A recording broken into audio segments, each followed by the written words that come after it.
আসসালামু আলাইকুম। আজকের ভিডিওটা সাগরে কিছু মাছ নিয়ে কথা বলবো যা আমাদের ধারণারও বাহিরে।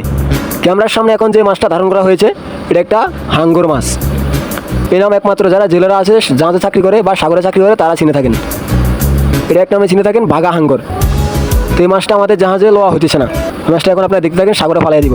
আপনারা তবে কখনো জানতে পারবেন না এত বড় একটা মাছ সাগরে ফালিয়ে দিব। এটা আপনার মনে ভিতরে প্রশ্ন জাগতে পারে। এই মাছটা যদি 100 টাকা দরে বেচা যায়, এই মাছটার দাম হবে কমে 3-4 লাখ টাকা। এই জায়গায় এই মাছে এখন বর্তমানে সাগরে ফালিয়ে দিচ্ছে। আপনারা তবে কখনো এত বড় মাছ দেখতে পারেননি। আসলে আমরা এর চেয়ে বড় বড় মাছ দেখতে পারি যারা সাগরে চাকরি করি। দেখেন মাছটা ফালিয়ে দিতেছে এখন।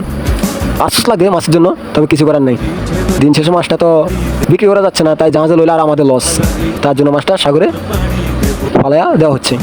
এখন দেখতে পারবেন কিছুক্ষণের ভিত্তিতে আমাদের মাছটা সাগরে ফালিয়ে দেওয়া হবে। সবাই কাজ করতেছে সাগরে ফালিয়ে দেওয়ার জন্য। তো আপনারা যাতে বড় বড় মাছ দেখতে চান, সাগরে কিছু জানতে চান, আমার সাথে যোগাযোগ করতে পারেন এবং আমার ভিডিওটা শেয়ার করে রাখতে পারেন। আরও বড় বড় মাছ দেখানো হবে আপনাদেরকে। আসলে আমাদের জাহাজে অনেক বড় বড় মাছ আসে, সবসময় তো ভিডিও করা যায় না, তার জন্য আপনাদেরকে দেখানো যাচ্ছে না। তো আজকের এই মাছটা আপনাদের সাথে শেয়ার করলাম। এখন দেখতে পাচ্ছেন মাছটা